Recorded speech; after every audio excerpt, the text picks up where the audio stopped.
la députée. Pour l'Union des droites pour la République, Monsieur Mathieu Bloch.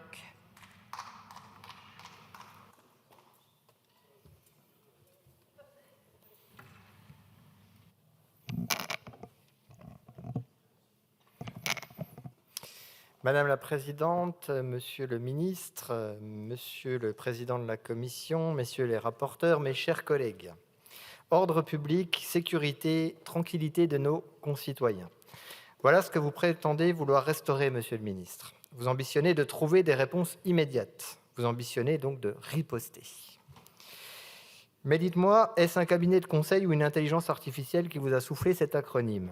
Parce que riposte, franchement, c'est un mot bien radical pour un gouvernement qui n'arrive même pas à prononcer le mot ensauvagement à propos du meurtre du jeune Louis. Comment voulez-vous qu'on vous fasse confiance ? Et pourtant, oui, il faudrait riposter. Oui, il faudrait enfin lutter fermement contre cette délinquance du quotidien qui pourrit la vie de nos compatriotes. Oui, il faudrait une réponse pénale rapide, y compris pour les délinquants mineurs. Mesurez-vous, Monsieur le Ministre, la détresse de nos magistrats, de nos enquêteurs, leurs moyens dérisoires, leur épuisement, leur solitude, quand ils constatent qu'il manque des dizaines de milliers de places de prison dans ce pays ? Comment décourager un délinquant qui sait, avec la quasi-certitude du mathématicien, qu'il ne passera pas une seule nuit en prison ? Ces places de prison, Emmanuel Macron les avait promises, mais elles ne sont pas là. Pendant ce temps, la dette a augmenté de 1 300 milliards d'euros. Voilà la réalité. La sécurité des Français n'a jamais été la priorité de ce trop long double quinquennat. Vous êtes prisonnier de la promesse macronienne devenue trahison, prisonnier des conditions honteuses de l'élection de cette Assemblée en juillet 2024, prisonnier de cette alliance de la honte avec la France insoumise scellée avec messieurs Attal et Philippe. Cette alliance qu'on a encore vue il y a quelques jours quand votre gouvernement a renoncé à mettre fin à l'obstruction des insoumis et des écologistes, ces mêmes députés qui trouvent normal de condamner un maire pour avoir refusé un mariage de complaisance. Dimanche, j'ai entendu l'un de vos anciens premiers ministres claironner « Nous allons prendre le pouvoir ». Mais vous êtes déjà presque depuis 10 ans au pouvoir. Qui sont ces gens qui croient qu'un coup de Tipex peut effacer 9 années de renoncement ? 9 années de pouvoir et nous en sommes encore à débattre des mesures d'urgence pour tenter de rétablir l'ordre public.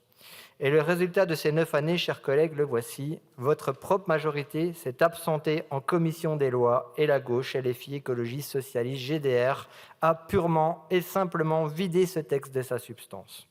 Fermeture administrative des établissements dangereux, supprimée. Délit de participation au rave-party sauvage, supprimé. Interdiction de stade, supprimée. Drone LAPI, anonymisation des agents pour les protéger, vidéosurveillance algorithmique, caméra individuelle, tout ou presque tout le titre 3 rayé d'un trait de plume gauchiste. Jusqu'aux coordinations outre-mer purement et simplement supprimées. Voilà votre riposte, un texte qui arrive en séance exsangue, désarmé à cause de la désertion de vos propres troupes. Alors oui, il va falloir compter sur nous. Le groupe UDR a déposé ses amendements de rétablissement, la fermeture des lieux dangereux, la répression des rave-parties illégales, les drones, la reconnaissance et la protection de nos policiers, la vidéosurveillance intelligente et des peines planchers pour la récidive. Notre vote dépendra de ce que vous en ferez pendant cette semaine. Mais au-delà de ce texte, chers collègues, c'est toute une méthode qui s'effondre sous nos yeux, celle d'un pouvoir qui légifère à moitié, qui recule devant ses propres alliés, qui préfère la posture à l'autorité. La France n'en peut plus, ne veut plus de ces demi-mesures, de ces textes détricotés en catimini, de ce double langage qui refuse de nommer les choses. La France veut une riposte pour de vrai, la fermeté, l'ordre, la protection de ceux qui nous protègent. Et parce que cette méthode-là a échoué pendant 10 ans, il faudra bien, un jour prochain, que les Français tranchent.